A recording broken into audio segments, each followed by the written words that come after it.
मेरा नाम अंजलि है। मैं एक वर्किंग वुमन थी। घर में हम 3 लोग रहते थे। मैं, मेरे पति और उनकी जवान बहन। मेरे पति ने अपनी बहन की शादी करने का फैसला कर लिया था।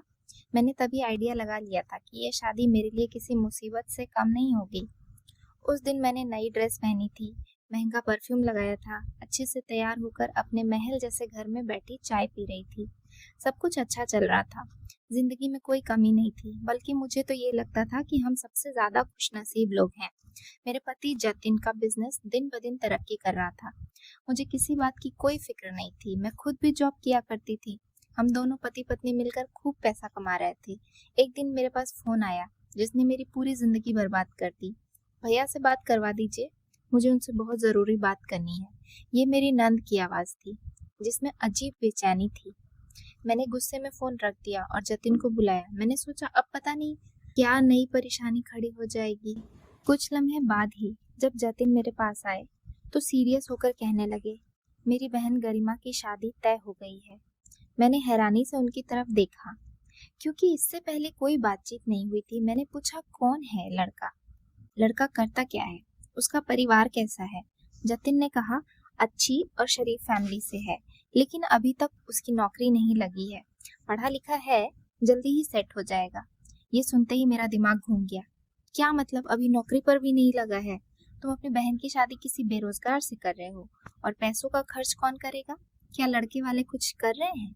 क्या खाली हाथ आकर ही तुम्हारी बहन को ले जाएंगे? मेरे सवालों की बौछार पर जतिन खामोश हो गए थे।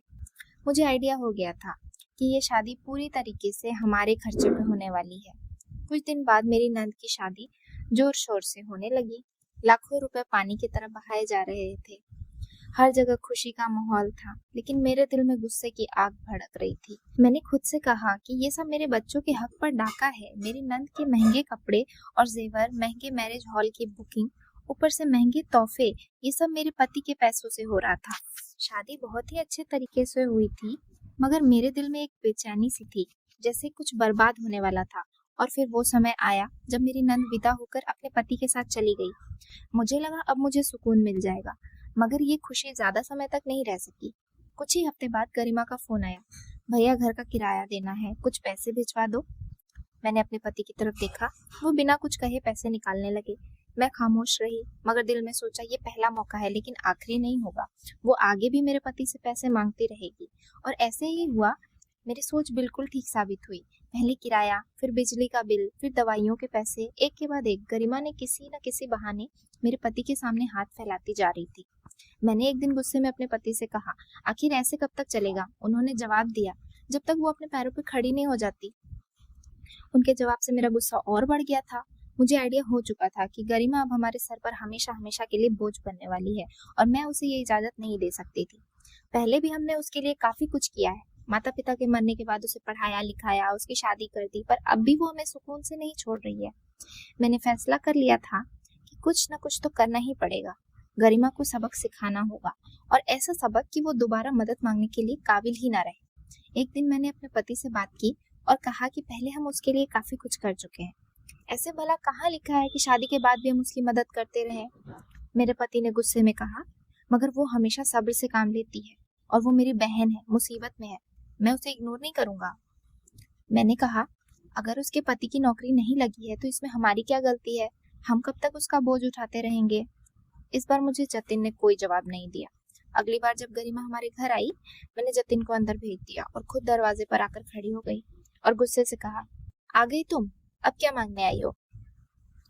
उसने हिचकिचाते हुए कहा, भाभी मैं जानती हूँ कि मैं बार बार मदद मांगती हूँ, लेकिन मेरे घर के हालात बहुत खराब हैं। अगर आप चाहें तो बदले में मैं आपके घर का काम कर सकती हूँ। बस मुझे कुछ पैसे दे दीजिए। ये सुनते ही मेरे अंदर एक चिंगारी भड़क उठी। एक यही मौका है, मैंने दिल में सोचा। मैं थोड़ी सी हमदर्दी दिखाते हुए कहने लगी, मैंने थोड़ी सी हमदर्दी दिखाते हुए कहा, काम चाहिए तुम्हें? अगर तुम सच में काम करने के लिए तैयार हो तो तुम हमारे घर में नौकरानी बन सकती हो। पैसे भी मिल जाएंगे और तुम्हारी इज्जत भी सलामत रहेगी। मुझे यकीन था कि गरिमा फौरन इनकार कर देगी, लेकिन हैरानी की बात यह थी कि उसने अपना सर झुका लिया। कहने लगी, ठीक है, इससे मेरी परेशानी ठीक होती है तो मुझे कोई एतराज नहीं है। ये जवाब मेरे लिए उम्मीद से अलग ही था। मैंने सोचा था कि वो खामोशी से चली जाएगी, मगर वो सच में काम करने के लिए तैयार हो गई थी। अगले दिन गरिमा सुबह के समय हमारे घर आई। उसकी हालत बहुत सिंपल थी, मगर आंखों में अजीब सी चमक थी। मैंने उसे जानबूझ के नौकरानी वाली यूनिफॉर्म पहनने के लिए दी और साथ ही हुक्म में दिया कि तुम्हें पूरे घर का काम करना होगा। ये सब मेरी मेहरबानी है कि तुम्हें काम के बदले पैसे दे रही हूँ, वरना लोग तो तुम जैसे बेसहारा को धुतकार देते हैं, मैंने सख्त शब्दों में कहा। मगर गरिमा ने कुछ भी नहीं कहा। वो बस सर झुकाकर सफाई करती रही। उसने सारा काम शुरू कर दिया और मैंने जानबूझकर उसे नीचे दिखाने के लिए उसे जमीन पर बिठाकर बर्तन धोने का काम दिया। उसके चेहरे पे भी कोई शर्मिंदगी नहीं थी। मैं उसकी बर्दाश्त पर हैरान थी। शाम को जब काम खत्म हुआ तो मैंने जानबूझकर उसके हाथ में कम पैसे दिए और कहा, इतने पैसों में तुम्हारे लिए काफी है, ज्यादा की उम्मीद मुझसे मत रखना। मगर वो फिर भी खामोश रही कि ये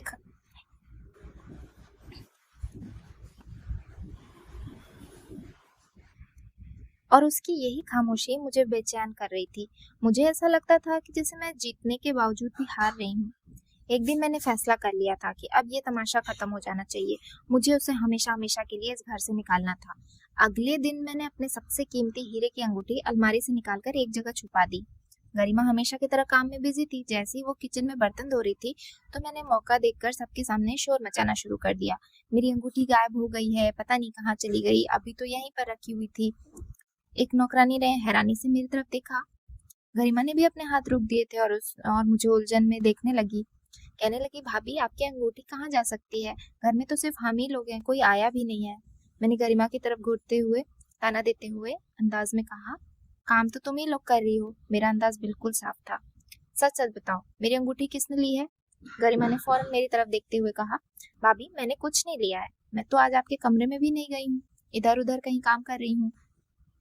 तब मैंने कहा, झूठ मत बोलो, हीरे की अंगूठी थी, किसी की भी नियत आसानी से उस पर आ सकती है।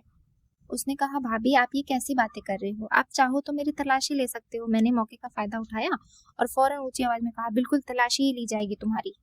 मैंने उसका सामान चेक करना शुरू कर दिया और फिर उसकी भी तलाशी लेनी शुरू कर दी। जैसे ही मैंने उसकी साड़ी के पल्लू का कोना चेक किया, वहां वही अंगूठी चमक रही थी। पूरे घर में जैसे सन्नाटा सा फैल गया था। जतिन ने हैरानी और गुस्से से अपनी बहन की तरफ देखा, मगर गरिमा शॉक्ड खड़ी रही, जैसे उसे खुद भी इस बात पर यकीन नहीं आ रहा था।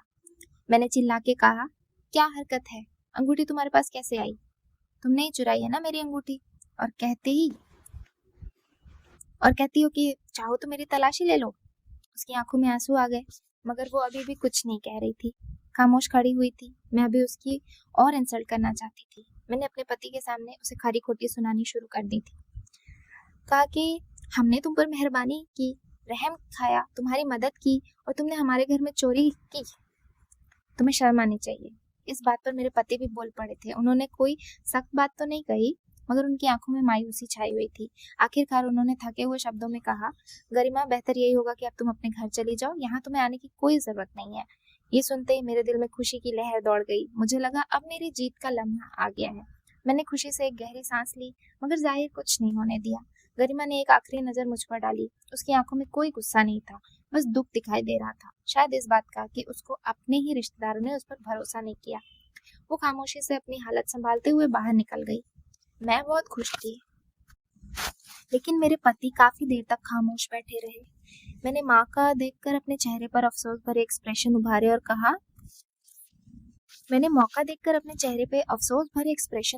कहा, देख लिया आज आपने अपनी आंखों से अपनी बहन की हरकतें। हमने हमेशा उसकी इतनी मदद की और आज वो हमारे घर में घुसकर हमें ही धोखा दे रही थी।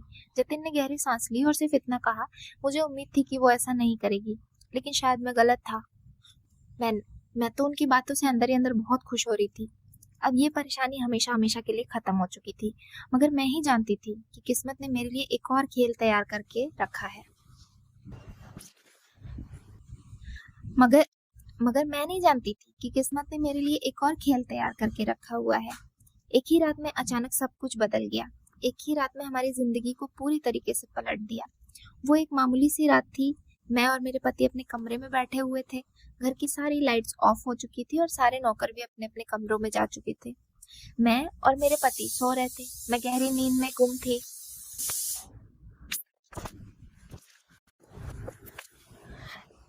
मैं और मेरे पति सो रहे थे।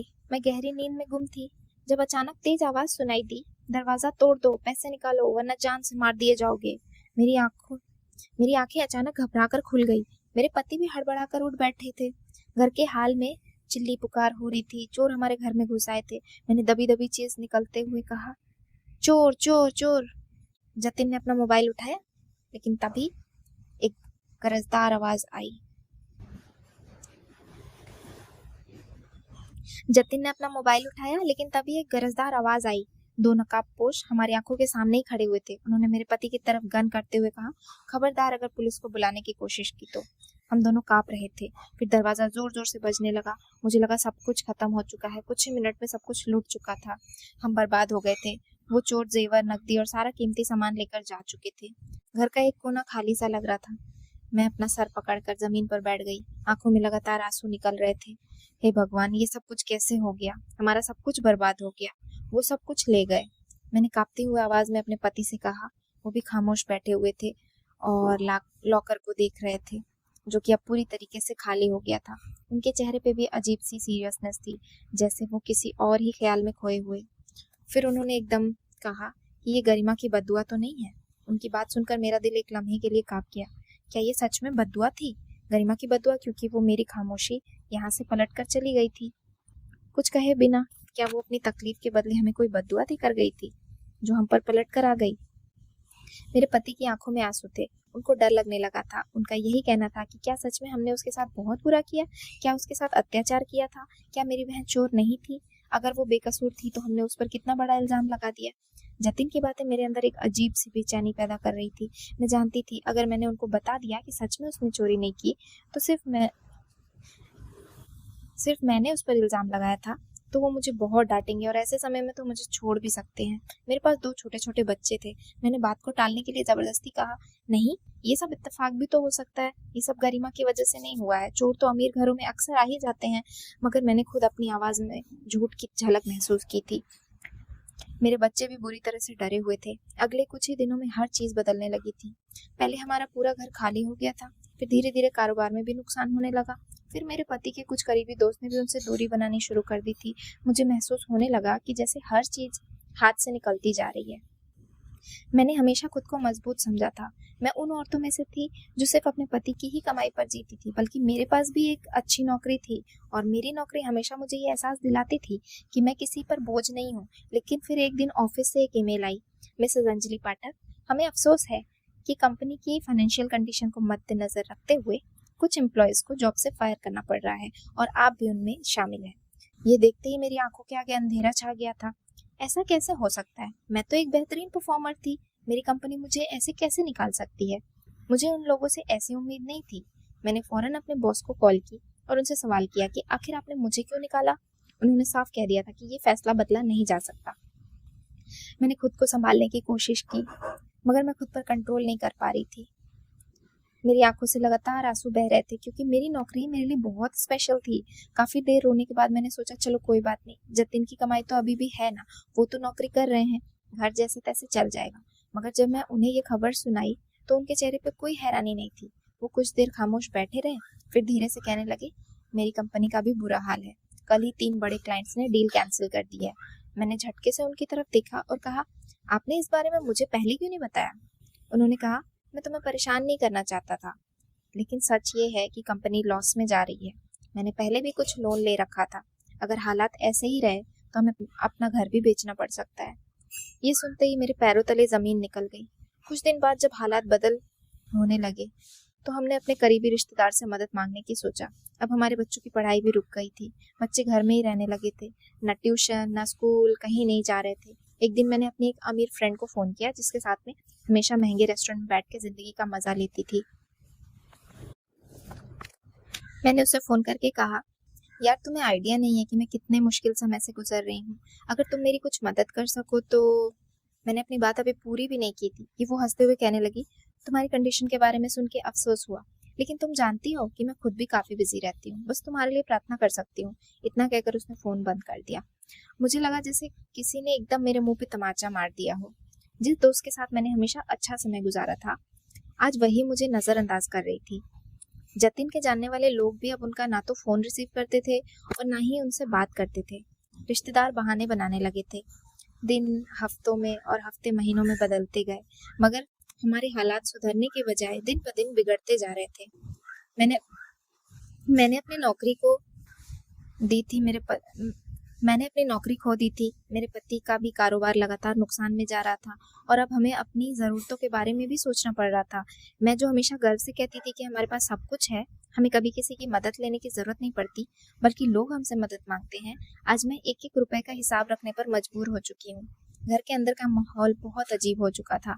कभी मैं अपने पति को इल्ज़ाम दिया करती थी कि उन्होंने अपनी बहन पर इतना खर्च क्यों किया। कभी वो कहते थे कि ये सब कुछ किस्मत का खेल है, मगर सच तो ये है कि हम डूब गए थे, बर्बाद हो गए थे। बच्चों की कोई ख्वाहिश पूरी नहीं हो रही थी, ना पढ़ने जा रहे थे, ना उनका कोई खेल खिलौना आ रहा था, वो चिड़चिड़े हो गए थे।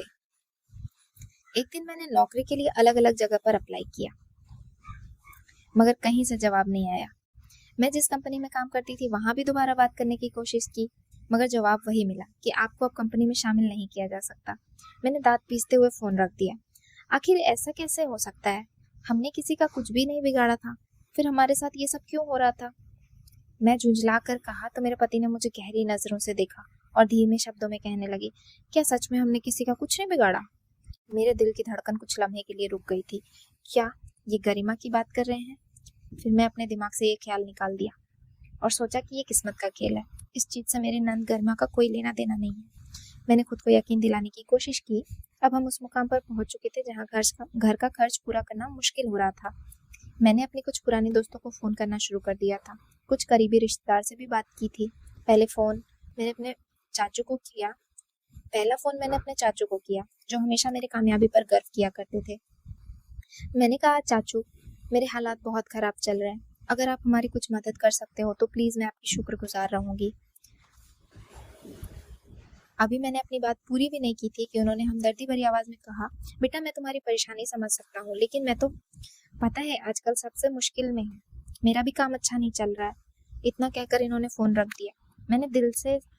मैंने दिल में सोचा कि क्या ये सब मुश्किल में है या फिर सिर्फ बहाने बना रहे हैं। अब हम सबके लिए फालतू हो चुके थे। अगले कुछ दिन में ये बात बिल्कुल साफ जाहिर हो गई थी कि लोग तब साथ होते हैं जब उनके बराबर होते हो। जैसे ही आप कमज़ोर पड़ गए, सब किनारा कर लेते हैं। कुछ दिन बाद एक पड़ोसी के घर गई जो हमारे मोहल्ले की सबसे अमीर पड़ोसन थी। मैंने उनसे बहुत अच्छी दोस्ती थी। ये हमारी वही पड़ोसन थी जो किटी पार्टी में मेरे साथ होती थी, मोहल्ले की शादियों में मेरे साथ होती थी। मैंने उनसे कहा, भाभी जी, क्या आप हमारी मदद कर सकती हैं? मैं इस समय बहुत परेशान हूँ, मुझे कुछ पैसे उधार चाहिए। जैसे ही हमारे हालत बेहतर होंगे, मैं आपके सारे पैसे लौटा दूंगी। मेरे शब्दों में जो रिक्वेस्ट थी, जो पहले कभी नहीं आई थी। उन्होंने हमदर्दी से मेरी तरफ देखा, फिर अपने चेहरे पर मुस्कुराहट के साथ कहने लगी, अंजलि, तुम तो जानती हो ना आजकल हालात कितने मुश्किल हैं, मैं अपने भी बहुत खर्च है। उनकी बात को समझ गई थी, इसलिए वहां से उठते हुए अपने अंदर की एक अजीब सी शर्मिंदगी महसूस कर रही थी। सोचा कि ये वही लोग हैं, ये वही औरतें हैं जिनके बर्थडे पर मैंने महंगे महंगे गिफ्ट दिए थे, जिनको हमेशा मैंने अपने यहाँ हर छोटे से छोटे, बड़े से बड़े फंक्शन में इनवाइट किया था, जिनके साथ मैंने खुशी के दिन गुजारे थे। आज वही मुझे पहचानने से इनकार कर रहे हैं। मेरे पास जो घमंड था वो अब खत्म हो चुका था। सारे दरवाजे एक एक करके बंद हो रहे थे। अब हालात उसे मुकाम पर पहुंच चुके थे जहां मैंने अपनी जिंदगी में पहली बार खुद को लाचार महसूस किया था। जब नौकरी खत्म हुई थी तब भी एक उम्मीद थी कि जल्दी नौकरी मिल जाएगी, मगर अब हर जगह सिर्फ मायूसी मिल रही थी।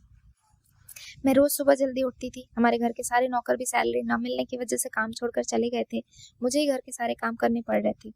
मैंने अपने सारे सर्टिफिकेट लिए और अलग अलग कंपनी में नौकरी के लिए चक्कर लगाती रही। हर जगह यही जवाब मिलता था कि आपकी काबिलियत बहुत अच्छी है, मगर फिलहाल हमारे पास आपके लिए कोई जगह नहीं है। हम आपका रिकॉर्ड देख रहे हैं, जैसे ही कोई मौका मिला हम आपको कॉल करेंगे। अभी मार्केट का हाल बहुत खराब है, कुछ समय रुक जाइए। हर इनकार मेरे सब्र को और कमजोर करता जा रहा था। मैं, जो कल तक अपने आप को ताकतवर महसूस करती थी, अब दर बदर भटक रही थी। मैं, जो अपनी नंद की बेइज्जती किया करती थी, आज मैं खुद अपनी बेइज्जती को अच्छे से महसूस कर रही थी। एक दिन मैंने एक पुराने जानने वाले के ऑफिस गई। पहले मेरे पति के दोस्त हुआ करते थे, हमने उनके साथ कई बार लंच और डिनर किया था। मैंने वहां जाकर कहा, सर मुझे किसी पोजीशन पर रख दीजिए, कोई भी काम दे दीजिए, मैं बस काम करना चाहती हूँ, मैं रिक्वेस्ट करते हुए। उन्होंने मुझे गौर से देखा, फिर मुस्कुराकर कहने लगे, भाभी जी, आप जैसी औरत के लिए यहाँ काम करना आसान नहीं है, ये जगह आम लोगों के लिए है और आपको तो अच्छी नौकरी मिलनी चाहिए ना। ये कहकर एक दूसरे काम में बिजी हो गए। जैसे ही वहां मौजूद जैसे मैं वहाँ ये कहकर वो दूसरे काम में बिजी हो गए, जैसे कि मैं वहाँ मौजूद ही नहीं थी। उन्होंने मुझे इग्नोर किया। मुझे अपनी बेइज्जती महसूस होने लगी। मैं जानती थी कि उनके शब्दों का मतलब नहीं था कि वो मुझे काम देना नहीं चाहते। ये वो इंसान था जो पहले हर महफिल में हमारा दोस्त बनने के लिए बेताब होता था, आज मुझे पहचानने से इनकार कर रहा था। अब घर में खाने पीने की चीज़ की भी कमी होने लगी थी। जैसे पैसे में बच्चों को कुछ बनाकर खिला दिया करती थी, हम जो हमेशा बड़े बड़े होटल्स में खाना खाया करते थे, अब 2 वक्त की रोटी के लिए भी परेशान थे। मैंने कहीं और जगह नौकरी के लिए अप्लाई किया, मगर हर जगह जवाब यही था, हमें अफसोस है मगर अभी हमारे पास कोई जगह नहीं है। उनके चेहरे पर भी उदासी बढ़ती जा रही थी। वो जो हमेशा मजबूत रहते थे, अब हारते हुए दिख रहे हैं। मेरे दिमाग में एक सवाल बार बार गूंज रहा था, ये वही एहसास है ना जो गरिमा को होता होगा। वो हम सबसे मदद मांगती थी, लेकिन हमने उसके साथ क्या किया? बेइज्जती, इल्ज़ाम, मायूसी, इन सब के अलावा कभी उसे खुश रखने की कोशिश नहीं की। ये सब मेरी ज़िंदगी के नए पहलू बन चुके थे। हर रोज़ मैं किसी न किसी ऑफिस के चक्कर लगाती रही, दरवाज़ा खटखटाती रही। हर जगह से एक ही जवाब मिलता था, माफ़ कीजिए, अभी कोई जगह नहीं है। एक दिन मैं एक एजेंसी के ज़रिए नौकरी की तलाश में थी, जब एक ऑफिस से कॉल आई, हमें बंगले में काम करने के लिए एक जिम्मेदार औरत की ज़रूरत है। नौकरी अच्छी है, मामूली सैलरी है और रहने की भी जगह मिल सकती है। ये सुनते ही मेरे दिल में एक उम्मीद की किरण जागी। ये मौका मेरे लिए बहुत अच्छा था, शायद ज़िंदगी को दोबारा बेहतर हो जाए। मैंने फ़ौरन नौकरी के लिए हाँ कर दी। अगले दिन दिए गए एड्रेस पे पहुंची। सामने एक शानदार बंगला था, महंगी महंगी गाड़ियां खड़ी हुई थी, हर कोने से अमीरी झलक रही थी। मैंने सोचा ये जगह सच में किसी अमीर आदमी की होगी। यहाँ नौकरी मिल जाए तो शायद हमारे हालात बदल जाएंगे। मेरा दिल बेचैनी से धड़क रहा था। यही वो मौका है जिसका मैंने इतने दिनों से इंतजार किया था। मैंने गहरी सांस ली, दरवाजे पर दस्तक दी। मुझे नहीं पता था कि अंदर मुझे एक हकीकत का सामना करना है। दरवाजा खुला, एक नौकरानी ने अंदर आने का इशारा किया, मुझे ड्राइंग रूम में बैठा दिया। मेरे दिल में बेचैनी और सवाल थे, ये घर किसका होगा? क्या मुझे नौकरी मिल जाएगी? मगर जो हकीकत मेरे सामने आने वाली थी, वो मेरे गुमान में भी नहीं थी। मैं कुर्सी पर बैठी इंतजार कर रही थी, जब अचानक कदमों की आहट सुनाई दी। मालकिन आ रही हैं, नौकरानी ने धीरे से कहा। मैं फौरन सीधे होकर बैठ गई, मगर जैसे ही मैंने नजर उठे तो मुझे लगा जैसे समय रुक गया हो। मेरी आंखें हैरानी से खुल गईं। सामने जो औरत खड़ी थी, वो कोई और नहीं, मेरी नंद थी। मेरा शरीर एकदम सुन्न हो गया, जैसे किसी ने मेरे पैरों तले जमीन खींच ली हो। ये कैसे हो सकता था? गरिमा मेरी नंद, इस बंगले की मालकिन? मेरे दिमाग में कई सारे सवाल पैदा होने लगे। वो तो बेसहारा और लाचार थी, बर्बाद हो चुकी थी, फिर यहाँ कैसे? गरिमा के चेहरे पर हैरानी थी, बल्कि एक अजीब सा सुकून था। वो खामोशी से मुझे देख रही थी, जैसे उसे पहले से पता था कि मैं आऊंगी और वो बदला लेगी। मेरे दिल की धड़कन बेकाबू हो चुकी थी। गरिमा ने मुझे कुछ समय खामोशी से देखा, फिर धीरे से मुस्कुराकर बोली, बैठो भाभी, आराम से बैठो। मैंने हैरानी से उसकी तरफ देखा। क्या मैंने ठीक से सुना? वो मुझे बैठने के लिए कह रही है? वो मुझे नीचा दिखाने की कोशिश नहीं कर रही थी? मेरी टांगे कांप रही थी। मैंने धीरे धीरे सोफे पर बैठ गई। दिल दर्द से कांप रहा था। वो कुछ बोल क्यों नहीं रही? वो मुझे जलील क्यों नहीं कर रही? वो मुझ पर गुस्सा क्यों नहीं निकाल रही है? वो मुझ पर कोई और बड़ा वार करने वाली है क्या? कमरे में गहरी खामोशी छा गई। गरिमा ने चुपचाप नौकरानी को इशारा किया और मेरे लिए कॉफी मंगवाई। मेरे दिमाग में ये सब कुछ स्वीकार करने से इनकार कर दिया था। यही वो औरत है जिसे मैंने नौकरानी बनाकर अपने घर में रखा था, लाचार समझा था, और आज वो मुझे इज्जत से कॉफी पेश कर रही है। मैंने नजरें झुका ली। मेरे अंदर का घमंड पूरी तरीके से टूट चुका था। मैं उससे नजरें क्यों नहीं मिला पा रही थी? ये एक एहसास मुझे अंदर ही अंदर खत्म कर रहा था। गरिमा ने नरमी से पूछा, भाभी आप यहाँ नौकरी के लिए आई हो? मुझे लगा जैसे मेरे मुंह से शब्द निकलना बंद हो गए हैं। क्या वो जानती है कि मैं उसकी नौकरानी बनने आई हूँ? मैंने कांपते हुए होठों से कहा, हाँ, अगर यहाँ कोई काम हो तो मैं उसे करने के लिए तैयार हूँ। मैं सब कुछ कर लूंगी। मुझे पैसों की बहुत ज़रूरत है। मेरी आवाज़ में वो कॉन्फिडेंस नहीं था जो हमेशा हुआ करता था। गरिमा ने कुछ लम्हे सोचा, फिर मुस्कुराकर जवाब दिया, मुझे काम करने वाले लोग हमेशा प्यारे रहे हैं। आप भी अगर यहाँ नौकरी करना चाहती हैं तो मुझे कोई एतराज़ नहीं होगा। मुझे लगा जैसे मेरे अंदर का कुछ टूट गया। मैं चाहती थी कि वो मुझे जलील करे, मुझे मेरी गलतियों का एहसास दिलाए, मुझे बुरा भला कहे, लेकिन वो तो अलग ही इंसान बन चुकी थी। अब मैं क्या करूं? मेरे अंदर की फीलिंग्स मेरे पास अब कोई और रास्ता नहीं था, मगर मेरा दिल ये एक्सेप्ट करने को तैयार नहीं था कि मैं अपनी नंद की नौकरानी बन जाऊं। गरिमा के पास बैठे हुए मुझे अपनी बेबसी का शिद्दत से एहसास हो रहा था। वो जिसे मैंने कभी जलील किया था, तकलीफ दी थी, वो मुझसे ज़्यादा ताकतवर थी। मुझसे ज़्यादा ऊंचाई पर थी और सबसे बढ़कर वो बहुत बेफिक्र और सुकून की ज़िंदगी गुजार रही थी। मेरे दिमाग में ढेरों सवाल घूम रहे थे और अगर मेरे होठ उन सवालों के जवाब देने के से कतरा रहे थे। मैं जानना चाहती थी कि ये सब कैसे पॉसिबल हुआ। आखिरकार गरिमा ने खुद ही खामोशी तोड़ दी और कहने लगी, भाभी शायद आप सोच रही होगी कि मैं यहाँ तक कैसे पहुंची। मैंने नज़र झुका ली, मगर दिल में इंटरेस्ट था जानने के लिए। मैंने कहा, हाँ मैं सब जानना चाहती हूँ। उसने धीरे से एक गहरी सांस ली और कहने लगी, जब मैं आपके घर से निकली थी तो मेरे पास ना तो पैसे थे ना ठिकाना था। मेरा पति पहले ही बेरोजगार था और हमारे पास कोई सहारा भी नहीं था। जिस दिन मैं आपके घर से निकली थी मुझे लगा जैसे दुनिया खत्म हो गई हो। मेरा दिल अंदर ही अंदर शर्मिंदगी से डूबने लगा था। मैंने हल्की आवाज में कहा, फिर तुमने क्या किया? उसने मुस्कुराते हुए जवाब दिया, मेरे पति ने फैसला किया था कि वो किसी पर बोझ नहीं बनेंगे। उन्होंने छोटे छोटे काम किए, दिन रात मेहनत की। एक दोस्त की मदद से उन्होंने कपड़े का कारोबार शुरू कर दिया और फिर धीरे धीरे हमारे हालात बेहतर होने लगे। ऊपर वाले ने हमारी नीयत का सिला दिया और कुछ सालों में हम अपने पैरों पर खड़े हो गए। कुछ सालों में? मैंने हैरानी से सोचा। मैं हमेशा यही समझती रही कि गरिमा नाकाम रहेगी, बर्बाद हो जाएगी, मगर वो और उसका पति मेहनत करके आज यहाँ तक पहुंच चुके थे। गरिमा ने आगे बताया, जब सबने हमारा साथ छोड़ दिया था तब ऊपर वाला हमारे साथ था। उसने हमें सहारा दिया। हमने सब्र किया, मेहनत की और कभी किसी के सामने हाथ नहीं फैलाया।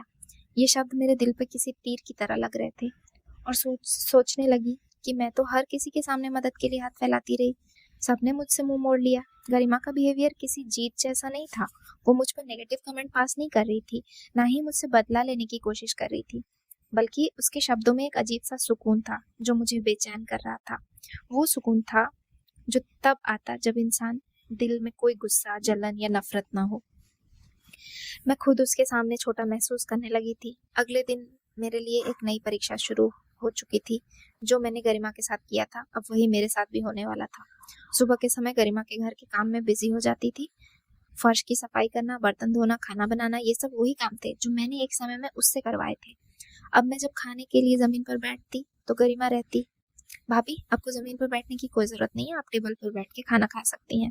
जब मैं सफाई के बाद पानी पीने के लिए किचन में जाने की परमिशन मांगती तो वो कहती कि ये आपका भी घर है, आपको किचन में जाने या कहीं भी जाने की इजाजत लेने की जरूरत नहीं है। मगर मैं जानती थी कि मैं उसके घर में रहने के भी लायक नहीं थी।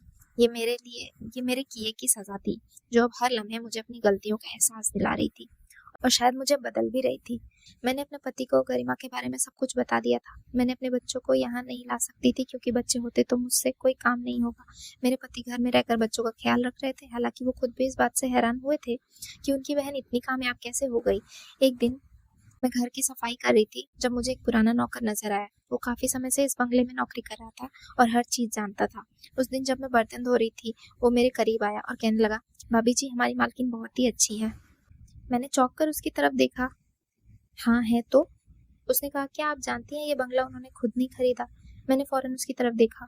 फिर उसने कहा, ये बंगला उन्हें किसी ने गिफ्ट में दिया है। मेरे हाथ में पड़ा हुआ बर्तन लगभग छूटने ही वाला था जब मैंने खुद को संभाला। मैंने कहा, किसने गिफ्ट में दिया है? नौकर ने कहा, पता नहीं, लेकिन किसी ने दिया था। ये मैं नहीं जानता, बस इतना पता है कि किसी बहुत बड़े आदमी ने दिया था। मेरे दिल की धड़कन तेज हो गई। गरिमा ने मुझे इस बारे में क्यों नहीं बताया? क्या गरिमा की जिंदगी में कोई और इंसान है? उस रात मैं उसके घर में अपने कमरे में बैठी रही, मगर मेरे दिमाग में सवालों का तूफान उठ चुका है। अगर ये बंगला गरिमा के पति ने नहीं खरीदा तो फिर किसने दिया था और क्यों दिया था? याद आया, मैंने पहले कई बार गरिमा को किसी से फोन पर नरमी से बात करते हुए देखा था, मगर मैंने कभी उस बात पर ध्यान नहीं दिया था। अगले दिन वो नाश्ते के समय मेरे साथ बैठी हुई थी। मैंने हिम्मत करके पूछा, गरिमा तुमने कभी नहीं बताया कि तुमने ये बंगला कैसे खरीदा? उसने मेरी तरफ देखा और मुस्कुरा कर कहने लगी, बस किस्मत ने रास्ता दिखाया। मैंने कहा, मगर तुम्हारा पति तो छोटे कारोबार में था, फिर इतना बड़ा बंगला?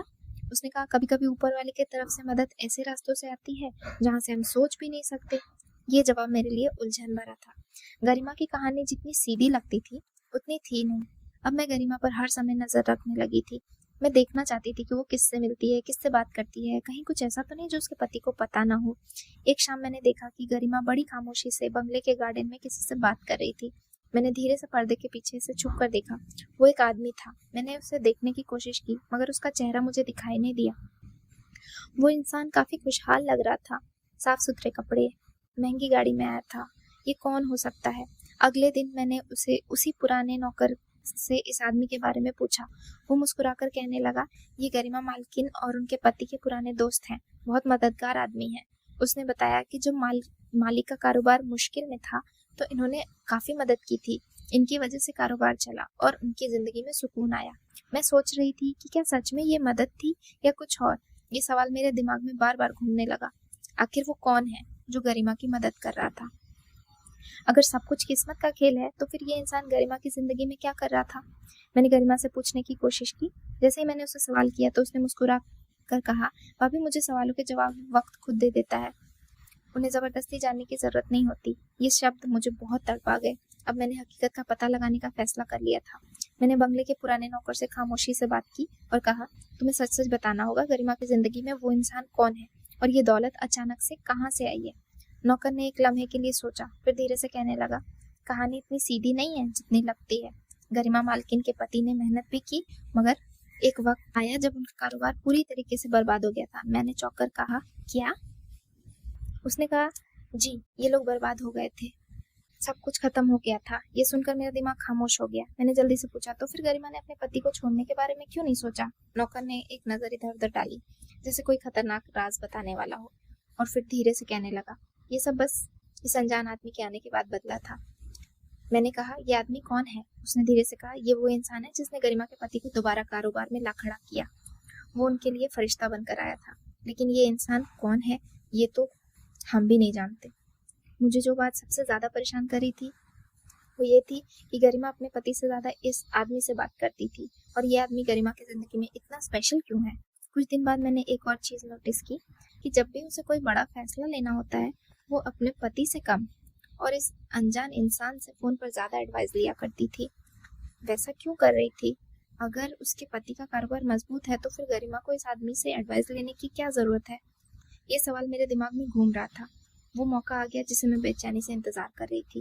वो रात नॉर्मल रातों की तरह थी, मगर मेरी बेचैनी बढ़ती जा रही थी। मैं इस राज को जानने के लिए कुछ भी कर सकती हूँ। मैं जाग रही थी, मुझे नींद नहीं आ रही थी। अचानक मैंने खिड़की से बाहर झाँका तो एक साया गुजरता हुआ दिखा।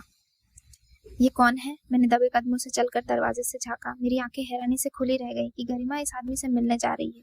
मेरे दिल की धड़कन तेज हो गई थी। ये इंसान यहाँ क्या कर रहा है रात के इस समय, और गरिमा उसे छुपकर क्यों मिल रही है? मैं दबे कदमों से करीब जाने लगी ताकि उनकी बातें सुन सकूं। अभी भी मुझे इस इंसान का चेहरा नहीं नजर आया था। मैं दीवार के पीछे छुप गई और पूरा ध्यान लगाकर आवाज सुनने लगी। आदमी ने गहरी आवाज में कहा, जो राज हमने छुपाया था, अगर वो खुल गया तो सब कुछ बर्बाद हो जाएगा। मैंने चौंक कर खुद से कहा, राज? कौन सा राज? गरिमा ने धीमी आवाज में कहा, हमें बहुत सावधान रहना होगा, किसी को कुछ नहीं पता होना चाहिए। ये लोग आखिरकार क्या छुपा रहे हैं? अब मुझे यकीन हो चुका था कि गरिमा के पास कोई खतरनाक राज है जो शायद अब उसकी अपनी तबाही की जद बन सकता है, और मैंने फैसला कर लिया था कि मैं इस राज को जानकर रहूंगी, चाहे कुछ भी हो जाए। मेरे दिल में तूफान उठ रहा था, मगर मेरी नंद का बिहेवियर अब भी सुकून भरा था। क्या वो सच में इस राज को हमेशा के लिए दफन कर देना चाहती थी? क्या उसे यकीन है कि मैं कुछ नहीं कर सकती? अगली सुबह मैं नाश्ते की टेबल पर गरिमा के साथ बैठी थी। उसके चेहरे पे वही हल्की मुस्कुराहट थी, जैसे कुछ नहीं हुआ हो। मैंने कहा, कभी कभी कुछ लोग अपनी मेहनत से नहीं बल्कि किसी की मदद से आगे बढ़ते हैं। गरिमा ने फौरन मेरी तरफ देखा, जैसे मेरे कमेंट में उसे चौंका दिया हो, मगर उसने कुछ नहीं कहा। कुछ देर खामोश रहने के बाद मुस्कुरा कर कहने लगी, भाभी, कभी कभी हमें हकीकत उस समय पता होती है जब हम खुद पर नजर डालने लगते हैं। इतना कहकर वो चली गई और मैं उसके जवाब से हैरान रह गई। शाम के समय गरिमा के घर में पुराने सामान को ठीक तरीके से रख रही थी। मेरी नज़र एक पुरानी अलमारी पर पड़ी। शायद इसमें कुछ ऐसा हो जो मेरे सवालों के जवाब दे सके। मैंने धीरे से उसे खोला। अंदर कुछ कागजात पड़े थे। मैंने उन्हें उलट पुलट कर देखा। अचानक मेरी नज़र एक पुराने खत पर पड़ी जिसके कोने मुड़ चुके थे। ये क्या है? जैसे ही मैंने खत को खोलकर देखा, मेरे शरीर में बिजली से दौड़ गई थी। असली झटका तो मुझे तब लगा था जब मैंने इसके शब्दों को पढ़ा। उसमें लिखा हुआ था, मैंने तुम्हारी मदद इसलिए की थी क्योंकि तुमने उस समय मेरी मदद की जब सबने मेरा साथ छोड़ दिया था। अगर तुमने मेरा राज किसी को बताया तो सब कुछ बर्बाद हो जाएगा। आखिर इस बात का क्या मतलब है? मेरे को समझ नहीं आ रहा था। ये खत मेरे लिए एक सवाल का जवाब था, और शायद एक ऐसा सबूत था जो गरिमा की हकीकत को हमेशा के लिए बेनकाब कर सकता था। क्या गरिमा सच में बेगुनाह थी, या वो किसी बड़े राज में शामिल थी? अगर मैंने ये खत उसके पति को दिखा दिया तो क्या होगा? ये सोचकर मेरे दिल में आग की तरफ फैलने लगी। मैंने उस खत को अपने पास रख लिया था। गरिमा सच में मासूम थी। ये उसकी जिंदगी में कोई ऐसा राज था जिसे उसने छुपाया हुआ था। मुझे याद है कि गरिमा का पति ज्यादातर अपने काम में बिजी रहता है और गरिमा अपने फैसले अक्सर इसी अनजान आदमी से शेयर करती थी। अब मैंने फैसला कर लिया था, मैं ये खत उसके पति को दिखा कर रहूंगी। मैं सब कुछ खोल कर रख दूंगी। मुझे ये खत उसके पति तक पहुंचाना ही होगा। ये सब जानने का उसका हक है। मगर जैसे ही मैं हॉल में पहुंची, मेरा मोबाइल बजने लगा। मैंने जैसे ही फोन रिसीव किया, दूसरी तरफ से आवाज आई, अस्पताल आ जाओ, गरिमा की तबीयत बहुत खराब हो चुकी है। ये सुनकर मेरी सांस रुकने लगी। मैंने कहा, ये क्या कह रहे हो? वो तो ठीक थी। उसने कहा, अभी अभी बेहोश हुई थी, डॉक्टर कह रहे हैं कि मामला सीरियस है। मेरे हाथ से खत गिर गया। ये सब क्या हो रहा है? फोन मेरे पति ने किया था। मैं तो गरिमा का राज फाश करने जा रही थी और इसी समय वो बीमार हो गई। ये एक इत्तेफाक था। मेरे दिल में एक अजीब सा डर बैठ गया था, कहीं मैंने कोई बहुत बड़ी गलती तो नहीं कर दी। अस्पताल के दरवाजे पर कदम रखते ही मेरे दिल की धड़कन तेज हो गई। क्या मैं गरिमा को आखिरी बार देखने जा रही हूँ? ये सोच आते ही मेरा दिल डरने लगता था। मैं कमरे में दाखिल हुई तो वो कमजोर जरूर लग रही थी, मगर उसकी आंखों में वही सुकून मौजूद था, जैसे उसे पता था कि वक्त करीब आ चुका है, सब हकीकत सामने आ जाएगी। मेरी आंखों में आंसू आ गए। मैं उसके करीब जाकर उसका हाथ पकड़कर बैठ गई। मैंने कहा, गरिमा, मैं बहुत शर्मिंदा हूँ। मेरी आंखों में आंसू थे। मैंने तुम्हारे साथ बहुत बुरा किया, तुम पर चोरी का इल्जाम लगाया, तुम्हें अपनी नौकरानी बनाकर रखा, तुम्हें धक्के देकर घर से निकाल दिया, और फिर भी तुमने कभी बदला नहीं लिया। तुम इतनी खामोश क्यों हो? उसने एक कमजोरी से मुस्कुराहट के साथ मेरी तरफ देखा और धीरे से कहने लगी, मुझे आपसे कोई शिकायत नहीं है भाभी, लेकिन शायद अब वक्त आ गया है कि आपको हकीकत बता दूं। मेरी आंखों में हैरानी आ गई। मैंने कहा, कैसी हकीकत? उसने एक गहरी सांस ली और कहने लगी, जिस दिन तुमने मुझे घर से निकाला था, मैं सच में बहुत परेशान थी, मगर मैंने हिम्मत नहीं हारी। मैं अपने पति के साथ एक छोटे शहर चली गई जहां मैंने सिलाई का काम शुरू किया था। मैं उसकी तरफ हैरानी से देखने लगी। उसने कहा, मैंने बहुत मेहनत की, मुझे किसी से कोई मदद नहीं चाहिए थी। मैं जानती थी कि अगर मैं ईमानदारी से काम करूंगी तो ऊपर वाला मेरा साथ देगा। गरिमा कुछ देर खामोश हो गई, जैसे उसे अपनी पुरानी तकलीफ याद आ गई हो। फिर बोली, एक दिन मेरी जिंदगी सबसे कठिन परीक्षा थी। मैं सड़क से गुजर रही थी कि अचानक एक बूढ़ा आदमी मेरे सामने गिर गया। वो काफी जख्मी था और लोग उसकी मदद करने के बजाय उसे इग्नोर कर रहे थे। मैंने उसे फौरन अस्पताल पहुंचाया और कई दिनों तक उसका ख्याल रखा। यही वो लम्हा था जिसने मेरी किस्मत बदल दी। मैं पूरे ध्यान के साथ गरिमा की बात सुन रही थी। मैंने कहा, कौन था वो इंसान? उसने कहा, वो एक कामयाब बिजनेसमैन था।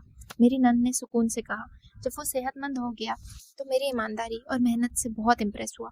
उसने मुझे अपने कारोबार में एक मौका दिया और वही मेरा मददगार बन गया। मैंने हैरानी से पूछा, ये कैसे पॉसिबल हो सकता है? और वो इंसान कौन था? ये सवाल अभी भी मेरे दिमाग में घूम रहा था। अगर ये सच है तो वो अजनबी आदमी कौन था? मैंने गरिमा से पूछा, जो तुमसे चोरी छुपके मुलाकात करता था और तुमसे फोन पर भी बात करता था। उसने मेरी तरफ देखा और फिर कहा, वो तुम्हारा अपना पति है भाभी। मैं चौंक कर उसकी तरफ देखा और पीछे हट गई। नहीं, ये कैसे पॉसिबल हो सकता है? गरिमा ने मेरा हाथ पकड़ लिया और कहा, भाभी, जब मेरा पति कारोबार के लिए बहुत परेशान हो रहा था तभी एक इंसान ऐसा था जो मेरे हाल से बेखबर नहीं था, और वो थे मेरे भैया। उन्होंने हमेशा मुझ पर नजर रखी, मगर खामोशी से वो दिखावा करके मेरी मदद नहीं करना चाहते थे, क्योंकि उन्हें पता था कि आपको ये बात पसंद नहीं आएगी। मगर उन्होंने कभी मेरा साथ नहीं छोड़ा। गरिमा की बात सुनकर मेरे दिल में अजीब सी कंडीशन पैदा हुई। मैंने कहा, तो क्या वो हमेशा से तुम्हारी मदद कर रहे थे? क्योंकि अब मेरे पास कोई सवाल नहीं था। इतना कहकर मेरे हाथ से खत नीचे गिर गया। वो खत जो मैं गरिमा के पति को देने जा रही थी ताकि उसकी हकीकत पूरी हो जाए, मगर हकीकत तो कुछ और ही थी। ये मैं थी जिसे हमेशा गरिमा को बुरा समझा। मैंने उसके साथ बहुत बुरा किया था, उसे बहुत बुरा समझा। मैंने उस पर जुल्म किया था और फिर वही मुझ पर मोहब्बत करने लगी। मेरी आंखों से आंसू बहने लगे। गरिमा, मैं सच में तुम्हारी मुजरिम हूँ। उसने धीरे से मेरे हाथ थाम लिया और कहने लगी, भाभी, जब ऊपर वाला माफ कर सकता है तो मैं क्यों नहीं? ये सुनते ही मेरा सब्र का बांध टूट गया और मैं फूट फूट कर रोने लगी कि मेरे किए की सजा थी, वो सबक था जो आज मुझे मिल गया। मोहब्बत और माफी हमेशा बदले से बड़ी होती है। मैं सोचती थी कि गरिमा कमजोर है, वो मेरे एहसानों तले दबी हुई थी। मुझे लगता था कि वो कभी खुद कुछ नहीं कर पाएगी, मगर हकीकत तो यह था कि मैं अंधी हो गई थी। उसने सब कुछ अपने बलबूते पर हासिल किया था। उसने जिंदगी की सख्तियों का मुकाबला किया था। उसने वक्त का सामना किया था। सबसे बढ़कर उसने बदला न लेने के बजाय माफ करना सीखा था। कौन ज्यादा ताकतवर निकला, मैं जो हमेशा घमंड में रहती थी, या गरिमा जिसमें सब्र और हौसले अपनी तकदीर में लिखी थी? सब जानने के बाद भी तुमने मुझे खामोशी क्यों रखी? मैं कांपती आवाज में पूछी। जब तुम्हें पता था कि मैं तुम पर चोरी का इल्जाम लगाया, फिर भी तुमने कभी मुझसे नफरत क्यों नहीं की? उसने धीरे से मुस्कुराकर कहा, क्योंकि मैं जानती थी कि वक्त तुम्हें भी सब कुछ दिखा देगा। ये शब्द सुनकर मेरा सर झुक गया था। मैं कुछ लम्हे खामोश रही, फिर हिम्मत करके वो सवाल किया जो मुझे कई दिनों से तड़पा रहा था कि तुमने मुझे अपने घर की नौकरानी क्यों रखा। उसने कहा, ये बदला था भाभी, और नरमी से कहने लगी कि एक तरीके से सबक भी था। मैं चाहती थी कि आपको एहसास होकर इज्जत से पैसे नहीं बल्कि कैरेक्टर से बनती है। गरिमा की बात सुनकर मुझे शर्मिंदगी महसूस हो रही थी। मैंने हमेशा इज्जत को दौलत से जोड़ा, मगर गरिमा इज्जत, कैरेक्टर और हौसले से कमाती थी। मुझे एहसास हुआ कि असली जीत बदले में नहीं बल्कि माफी और सच्चाई में थी। मेरे आंसू रोकने का नाम नहीं ले रहे थे। मैंने गरिमा का हाथ थाम लिया और रोते हुए कहा, मैं तुमसे नफरत करती थी, मगर आज तुम्हें देखकर तुमसे मोहब्बत करने लगी हूँ। उसने मेरे आंसू पोंछे और कहने लगी, भाभी, मैंने तुम्हें हमेशा बहन समझा था, तुम्हारी नफरत मेरे लिए कभी जरूरी नहीं थी। ये सुनकर मेरी नजरें झुक गई। गरिमा ने मुझ पर कोई जुल्म नहीं किया। मेरे पति ने भी उसके साथ मिलकर मुझे एक ऐसा सबक सिखाया जिसके बाद मुझे पता चल गया था कि इस दुनिया में दौलत सबसे ज्यादा जरूरी नहीं है बल्कि रिश्ते सबसे ज्यादा जरूरी होते हैं। जब बुरा समय आता है तो कोई काम नहीं आता, लेकिन जब हम किसी के साथ बुरा करते हैं तो हमारे साथ भी जरूर ही बुरा होता है। मेरे पति गरिमा के कांटेक्ट में हमेशा रहे। उन्होंने मुझे सबक सिखाया कि कैसे जिंदगी में परेशानी आने पर इंसान बेचैन हो जाता है। मैं आज भी अपनी पुरानी गलतियों पर बहुत शर्मिंदा हूँ और अपनी नंद की शुक्रगुजार हूँ। दोस्तों, उम्मीद करती हूँ आपको हमारी ये कहानी बहुत ही पसंद आई होगी। प्लीज इस वीडियो को लाइक करें, चैनल पर कमेंट करें और सब्सक्राइब जरूर करें, और मिलते हैं ऐसी ही अच्छी इंटरेस्टिंग कहानियों के साथ।